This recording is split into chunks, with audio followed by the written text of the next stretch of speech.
Hansot police સ્ટેશનની સામેના મેદાન ખાતે ઇન્ડિયા ગઠબંધનના સંયુક્ત ઉમેદવાર આમ આદમી પાર્ટીના ચૈતર વસાવાની હાસોટ ખાતે જાહેર સભા યોજાઈ।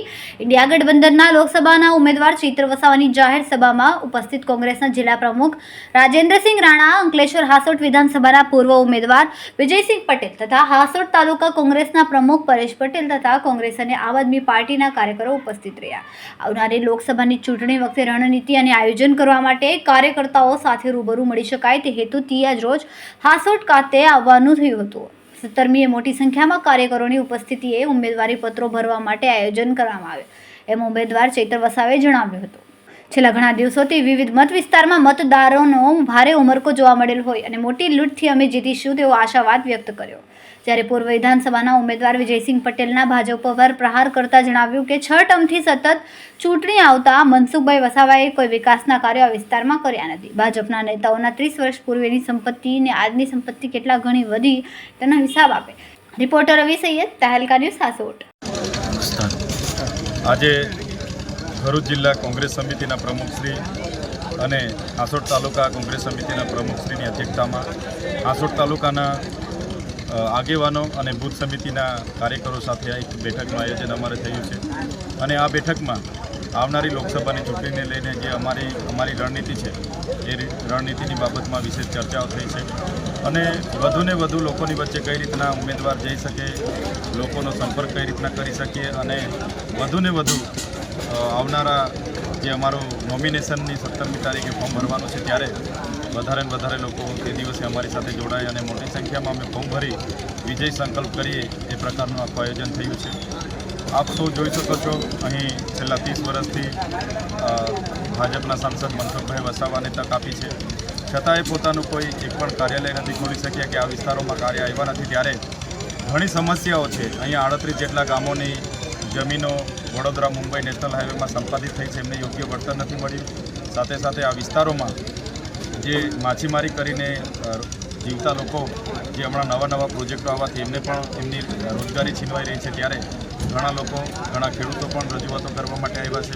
ત્યારે આવનાર દિવસોમાં ભરૂચ લોકસભા લડી જીતીને અહીંના લોકોના ન્યાય મળે, અહીંના લોકોના કામ કરીએ એ જ અમારો ઉદ્દેશ છે, એ જ અમારો ધ્યેય છે। આવનાર લોકસભાની ચૂંટણીની અંદર જિલ્લાની અંદર આદિવાસીની એક મોટી સંખ્યા છે ત્યારે અને 3 ઉમેદવાર થાય એવી શક્યતા છે આદિવાસીના જ। આપનું ગણિત શું કહે છે? દેશ લોકશાહી છે એટલે તમામ લોકોને લડવાનો અધિકાર છે, પણ જ્યારે ભાજપને હરાવવા માટે અમે સૌ નીકળેલા છે ત્યારે બીજી કોઈપણ પાર્ટી અહીંયા હાલના તબક્કે અમારી સીધી ટક્કર ભાજપ સાથે છે અને ભાજપના લોકો અમે જ્યારે ઉમેદવાર થયા છે અને ગઠબંધન થયું છે ત્યારે બધા જ ગભરાઈને ડરી ગયા છે। ત્યારે આવનાર દિવસોમાં બીજા અપક્ષના ઉમેદવારો પણ ઊભા રાખવાની કોશિશ થશે, બીજા પક્ષના નેતાઓને પણ લાવવાની કોશિશ થશે, પણ ભરૂચ સંસદીય ક્ષેત્રના લોકો ખૂબ સારી રીતે જાણે છે એટલે આ વખતે તમામ સમાજના તમામ વર્ગના લોકો અમારી સાથે છે અને અમે ખૂબ સારી મહેનત કરીએ છીએ। અમારા કોંગ્રેસના આગેવાનો પણ દિવસ રાત મહેનત કરે છે ત્યારે ભરૂચ લોકસભા અમે સારી એવી સરસાઈથી જીતવાના છે। આમ આદમી પાર્ટીના સંયોજક કેજરીવાલની ધરપકડ વિશે આપનું શું કહેવું છે? તમે જોયું હશે આખા દેશમાં વિપક્ષને ખતમ કરવાની નીતિ ચાલે છે। જે લોકોને પોલીસથી ડરાવી શકાય તો પોલીસનો ઉપયોગ થાય છે, CBIથી ડરાવી શકાય તો CBIનો ઉપયોગ થાય છે અને CM જેવા અરવિંદ કેજરીવાલજી હોય, હેમંત સોરેન હોય એવા લોકોને EDનો ઉપયોગ કરીને આજે જેલોમાં નાખવામાં આવે છે। આ ખોટા કેસો કરવામાં આવીને માત્ર લોકસભાની ચૂંટણીમાં પોતે પ્રવાસ નહીં કરી શકે, પ્રચાર નહીં કરી શકે એટલા માટે એમને રોકવામાં આવ્યા છે અને આજે સંજયસિંહ જેવા નેતાઓ 6 મહિના જેલમાં રહીને કોઈ પુરાવો ED પર નથી એટલે છૂટીને બહાર આવ્યા છે ત્યારે આવનાર દિવસમાં કેજરીવાલજી પણ બહાર આવશે અને જે પણ આ લીકર કૌભાંડની વાત છે એનો ખુલાસો પણ કેજરીવાલજી આવીને બહાર કરશે।